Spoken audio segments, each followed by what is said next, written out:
चौथा अध्याय सती का अग्नि प्रवेश। श्री मैत्रेय जी कहते हैं, विदुर जी इतना कहकर भगवान शंकर मौन हो गए।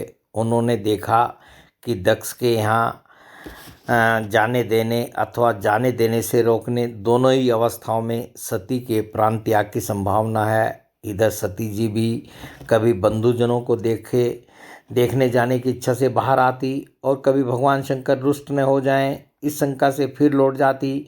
इस प्रकार कोई एक बात निश्चित न कर सकने के कारण वे दुविधा में पड़ गई, चंचल हो गई।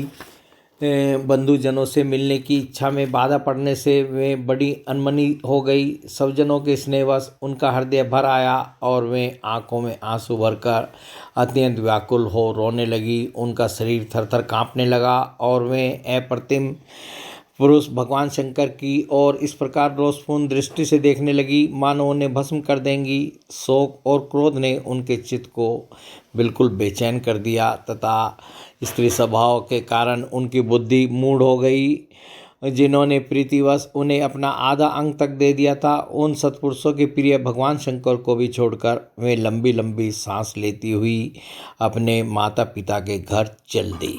सती को बड़ी फुर्ती से अकेली जाते देख श्री महादेव जी के मणिमान एवं मद आदि हजारों सेवक भगवान के वाहन वृषभराज को आगे कर तथा और भी अनेकों पार्षद और यक्षों को साथ ले बड़ी तेजी से निर्भयता पूर्वक उनके पीछे हो लिए। उन्होंने सती को बैल पर सवार करा दिया तथा मैना, पक्षी, गेंद, दर्पण और कमल आदि खेल की सामग्री, श्वेत छत्र, चंवर और माला आदि राज चिन्ह तथा दुंदुभी, शंख और बांसुरी आदि गाने बजाने के सामानों से सुसज्जित हो वे उनके साथ चल दिए। तदंतर सती अपने समस्त सेवकों के साथ दक्ष की यज्ञशाला में पहुंची। वहां वे ध्वनि करते हुए ब्राह्मणों में परस्पर होड़ लग रही थी कि सबसे ऊंचे स्वर में कौर बोले। सब और ब्रह्म ऋषि और देवता विराजमान थे तथा जहाँ तहाँ मिट्टी, काठ, लोहे, सोने, डाब और चर्म के पात्र रखे हुए थे। वहाँ पहुँचने पर पिता के द्वारा सती की अवहेलना हुई यह देख यज्ञकर्ता दक्ष के भय से सती की माता और बहनों के सिवा किसी भी मनुष्य ने उनका कुछ भी आदर सत्कार नहीं किया। अवश्य ही उनकी माता और बहनें बहुत प्रसन्न हुई और प्रेम से गदगद होकर उन्होंने सती जी को आदरपूर्वक गले लगाया। किंतु सती जी ने पिता से अपमानित होने के कारण बहनों के कुशल प्रश्न सहित प्रेमपूर्ण वार्तालाप तथा माता और मौसियों के सम्मान पूर्वक दिए हुए उपहार और सुंदर आसन आदि को स्वीकार नहीं किया। सर्व लोकेश्वरी देवी सती का यज्ञ मंडप में तो अनादर हुआ ही था। उन्होंने यह भी देखा कि उस यज्ञ में भगवान शंकर के लिए कोई भाग नहीं दिया गया है और पिता दक्ष उनका बड़ा अपमान कर रहा है। इससे उन्हें बहुत क्रोध हुआ। ऐसा जान पड़ता था मानो वे अपने रोष से संपूर्ण लोगों को भस्म कर देंगी।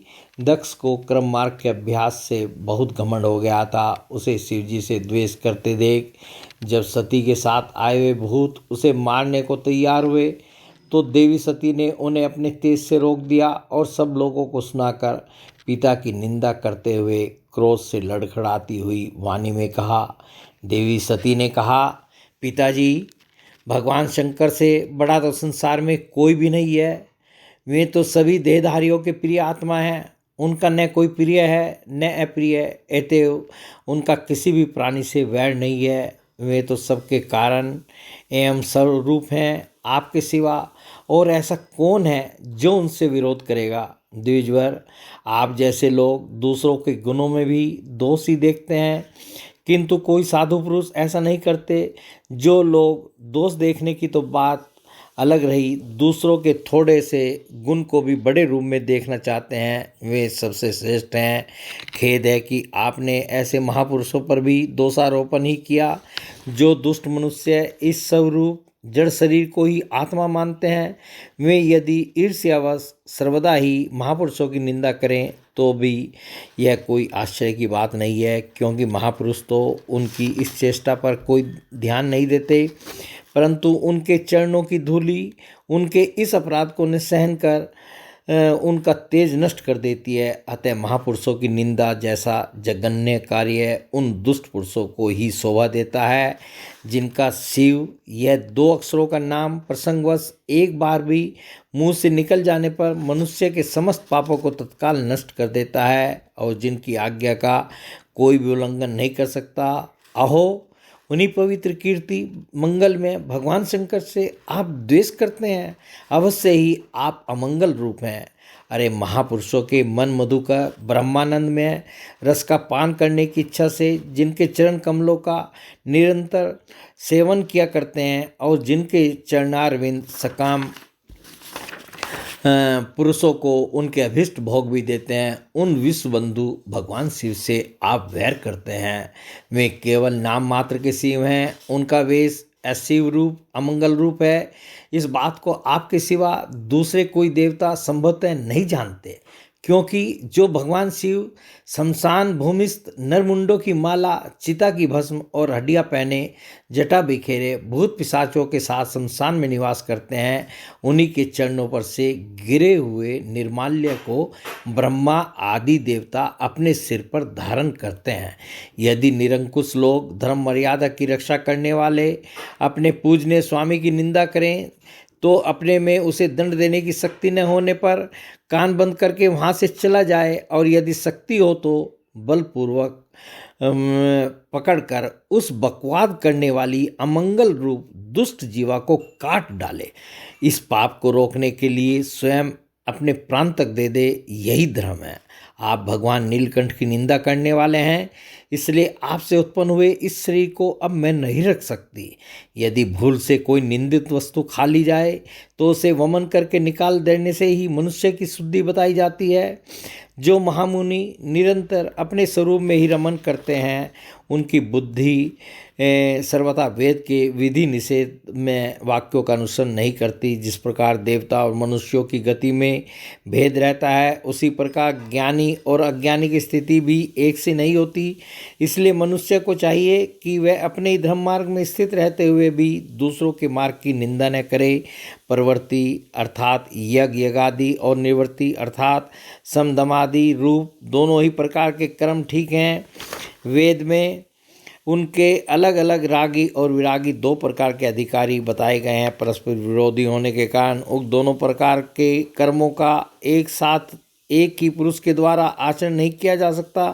भगवान शंकर तो परब्रह्म परमात्मा हैं, उन्हें इन दोनों में से किसी भी प्रकार का कर्म करने की आवश्यकता नहीं है। पिताजी, हमारा ऐश्वर्य अव्यक्त है, आत्मज्ञानी महापुरुष ही उसका सेवन कर सकते हैं। आपके पास वह ऐश्वर्य नहीं है और यज्ञशालाओं में यज्ञान से उत्तृप्त होकर प्राण पोषण करने वाले कर्मठ लोग उसकी प्रशंसा भी नहीं करते। आप भगवान शंकर का अपराध करने वाले हैं, अतः आपके शरीर से उत्पन्न इस निंदनीय देह को रखकर मुझे क्या करना है। आप जैसे दुर्जन से संबंध होने के कारण मुझे लज्जा आती है। जो महापुरुषों का अपराध करता है उससे होने वाले जन्म को भी धिक्कार है। जिस समय भगवान शिव आपके साथ मेरा संबंध दिखलाते हुए मुझे हंसी में दाक्षायणी या अर्थात दक्ष कुमारी के नाम से पुकारेंगे, उस समय हंसी को भूलकर मुझे बड़ी ही लज्जा और खेद होगा। इसलिए उसके पहले ही मैं आपके अंग से उत्पन्न इस समतुल्य शरीर को त्याग दूंगी। श्री मैत्रेय जी कहते हैं, काम आदि शत्रुओं को जीतने वाले विदुर जी उस यज्ञ मंडप में दक्ष से इस प्रकार कह देवी सती मौन होकर उत्तर दिशा में भूमि पर बैठ गई। उन्होंने आचमन करके पीला वस्त्र ओढ़ लिया तथा आंखें मूंद कर सिर छोड़ने के लिए वे योग मार्ग में स्थित हो गई। उन्होंने आसन को स्थिर कर प्राणायाम द्वारा प्राण और अपान को एक रूप करके नाभि चक्र में स्थित किया।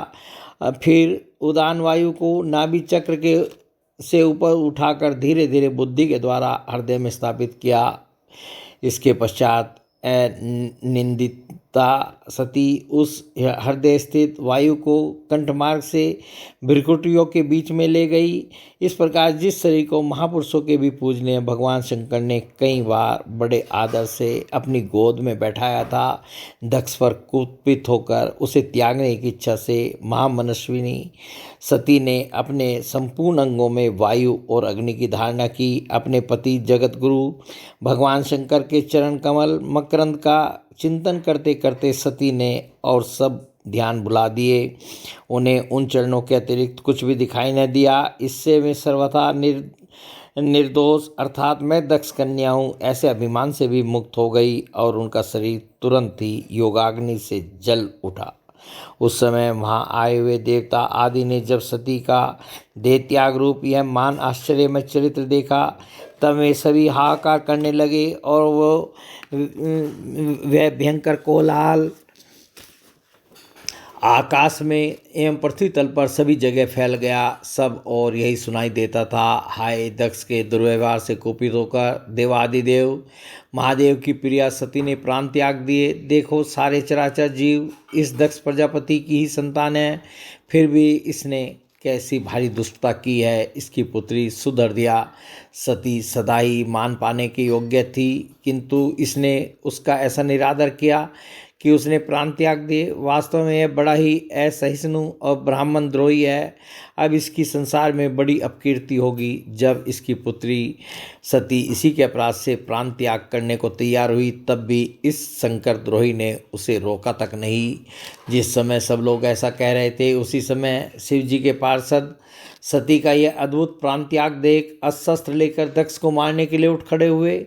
उनके आक्रमण का वेग देखकर भगवान भृगु ने यज्ञ में विघ्न डालने वालों का नाश करने के लिए अपातम रक्षय इत्यादि मंत्र का उच्चारण करते हुए दक्षिणाग्नि में आहुति दी। अर्धवयु भृगु ने ज्यों ही आहुति छोड़ी कि यज्ञ कुंड से ऋभु नाम के हजारों तेजस्वी देवता प्रकट हो गए। उन्होंने अपनी तपस्या के प्रभाव से चंद्रलोक प्राप्त किया था। उन ब्रह्मतेज संपन्न देवताओं ने जलती हुई लकड़ियों से आक्रमण किया तथा समस्त गुह्यक और प्रमथगण इधर उधर भाग गए। बोले भगवान श्री कृष्ण की जय, भगवान शंकर की जय।